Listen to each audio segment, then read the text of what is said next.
Hey, I've got a great game to show you against the rank 1 player, but first, a quick strategy guide. First, let's go over some common builds.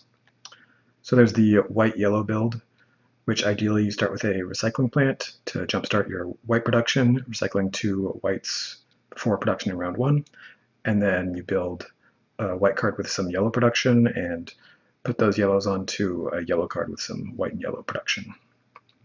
And then at the end of the game, you score with financier multipliers mostly, and also some yellow multipliers. This is a common build, pretty easy to execute, and it's fairly consistent. Then there's the black-blue build. Ideally, you start with a nuclear plant or a giant dam, and then you put those blacks on a blue producing card, and then you end with a blue card.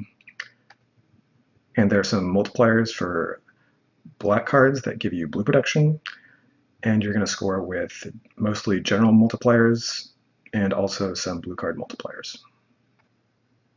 This build has the highest scoring ceiling in the game, can get very high scores, but it's not the most consistent because it heavily relies on finding a few big blue cards, big blue scoring cards, and getting enough general multipliers.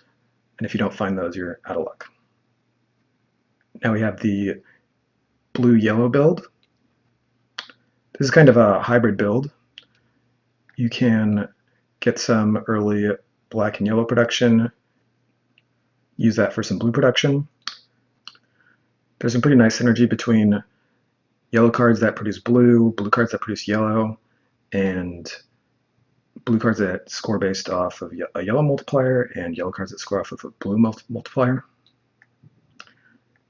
Depending on the game, you could go for either general or financier multipliers. So this is the most flexible and consistent build. You can go a lot of different directions with it. It doesn't get the highest scores, so it does rely on denying your opponents their best scoring cards. Then there's the green build, which starts with a research center and hopefully finds one of the very few early green production cards. Optionally, you can start with a recycling plant, similar to the yellow build. It's nice to find any easy to build green cards that can help you increase your green multiplier. There's also a green building multiplier for yellow production. And then generally you're going to score with financier multipliers and green card multipliers. This is probably the worst build, especially in 2-player games, but it can work at higher player counts. And here's my tier list for all the cards. In S tier, I have the cards that can give you a lot of early production, and also some cards that scale your production based on how many buildings you have of that color, and some of the best scoring cards in the game as well, like Atlantis and Lunar Base. Below S tier, there's the character multipliers, which are going to be your common ways to score points in a 2-player game. Atlantis scores 2 times general, so that's a tier higher than the rest of the character multipliers. And in A tier, I have some above average production cards that are often going to be how you start your game. Recycling Plant in particular is extremely good on round 1 if you build it before production, but it falls off a lot after round 1. So don't take this too highly after that. Then in B tier, we've got mostly some decent scoring cards. And in C tier, you find the common white building cards that you're going to start off each round by building most games. And I think Oil Rig is the best of them. All right, let's get back to the game. At the start of the game, it's best to focus on production. This hand doesn't have any of the best production cards, so it's not an obvious pick. Most good production starts require 1 or 2 white discards, so that's the next thing to look at. This hand has 2 white discards, so there's no rush to pick one up because I'll guaranteed get one. Underwater City and Airborne Lab are both good production cards. They're above average. but they're fairly similar, so there's also no rush to pick up one of those. And since these both produce blue, I'm likely to go blue. I'm going to take Ancient Astronauts as one of the best blue cards with both good scoring and potential high production. Pal Papa starts with Magnetic Terrain, which is just the best card in the game, so I don't like my chances here against the rank 1 player. I need to take Recycling Plant because it goes so well with Magnetic Terrain. There's also 2 oil rigs, so this will help me go Underwater City because the production flows nicely into that.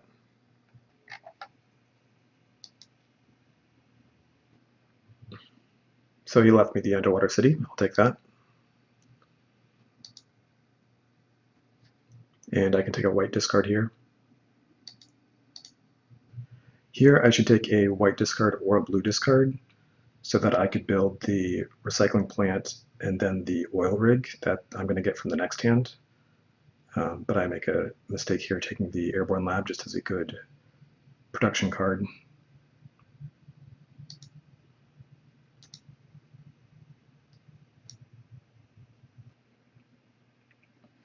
At the end of the first draft, we're both set up to build an offshore oil rig, and Pal Papa has the Magnetic Terrain set up with some financier multipliers, and I've got some good blue and green production with a good blue scoring card ready to go, and also a Recycling Plant to try and contest his financiers in the next round.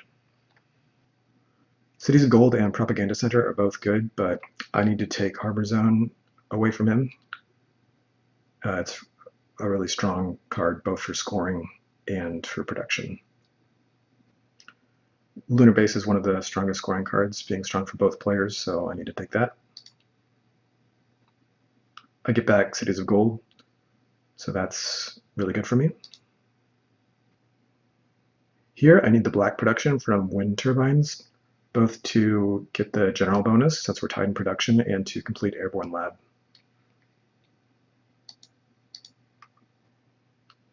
Now I can take a white discard to complete Recycling Plant and wind turbines. Here's the white discard coming back so that I can do that. Here I take a yellow discard so that I can keep the Harbor Zone instead of discarding that to finish Underwater City. Another decent play would be to take the oil rig since I'm going to have some excess white production this round, and oil rig's a pretty good card.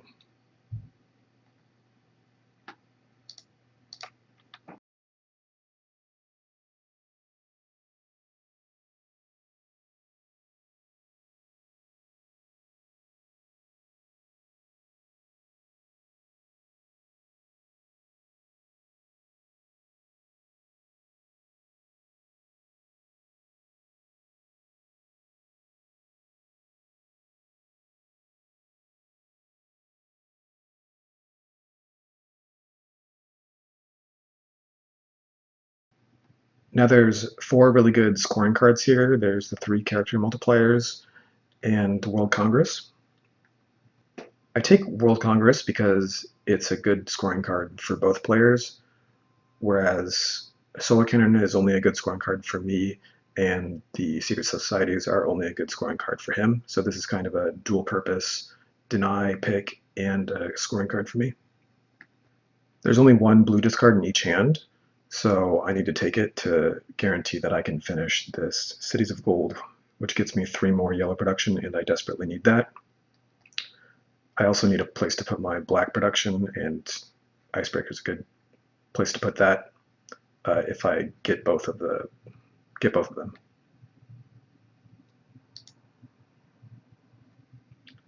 The high scoring cards are a higher priority than the second Icebreaker, and like the nuclear plane as well.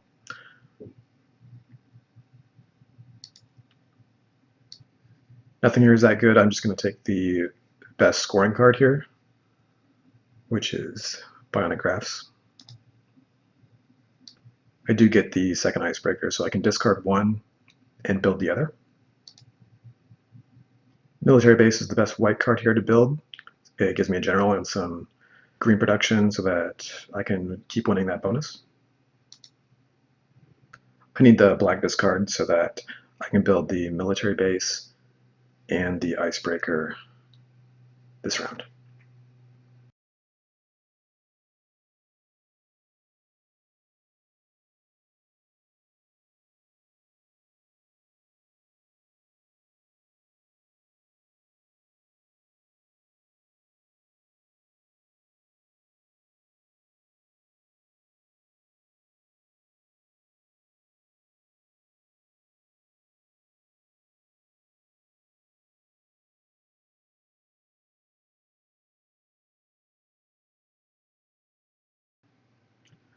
This is a really bad last hand. There's only 2 important cards here, and they're about equivalent. Genetic Upgrades is higher scoring because Palapapa has more financier multipliers, but Mega Bomb is easier to build. We both have extra black production, and he would need 5 more green to finish Genetic Upgrades. He needs a lot of green. He's probably not going to build this Saucer Squadron, but still he needs 6 green, 7 if he wants to build the Solar Cannon, and he has 6. So another 4 would be tough for Genetic Upgrades.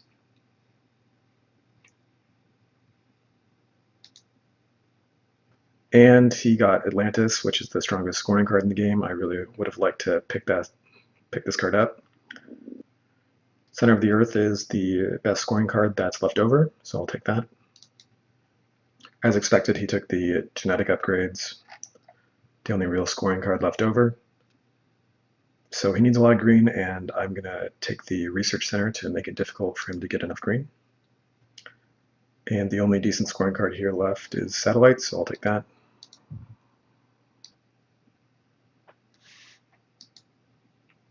So I build the scoring cards and discard everything else.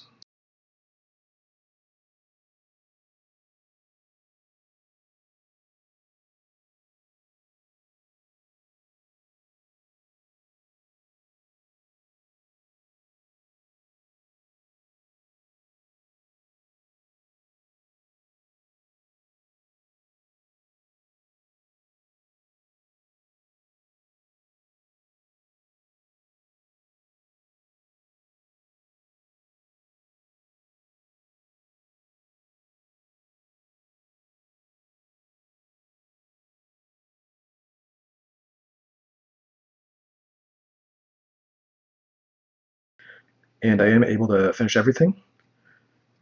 My opponent is 1 green short of finishing his Solar Cannon, and I end up just 1 point short. So a very close game. Despite him getting the Magnetic Train and taking away Atlantis from me, I was only 1 point away, so definitely a winnable game, even though I'm against a very strong player, and he got some of the best cards. So what are the takeaways from this game? I think this game shows how important it is to take away your opponent's important cards. So for example, I took away the Recycling Plant, which slowed him down a lot, and the Harbor Zone, which is a great card for scoring and production, and some other good scoring cards like the Lunar Base and the World Congress. And even though I really focused on taking away important cards, maybe I should have done even more so. For example, the Genetic Upgrades, maybe I should have taken that over Mega Bomb. Even though it was harder for him to build, it was worth more points for him, and he did end up building it. And Gravity Inverter is another scoring card that I overlooked, focusing on guaranteeing my own production. So even if you are counter-drafting your opponent a lot, it still might not be enough. And the other thing was I really should focus more on my first round production. I was just short of building both the Recycling Plant or the Underwater City instead of just the offshore oil rig, and that would have boosted my production a lot. So instead of setting up my production for multiple rounds with the Airborne Lab, I should just focus on maximizing my production for the first round. And the third takeaway is that you don't need to solely focus on the character multipliers, as is the basic strategy in a two-player game. While they are great scoring cards, there's not very many of them, and so a good player can deny you just a few of them and really impact your scoring, like my opponent did with Atlantis this game. And by focusing on more flat scoring cards, you have a lot more opportunities to score. So don't. All right, those are all my thoughts for this game. Let me know what you think, if there are any important decisions you want to point out, and thanks for watching.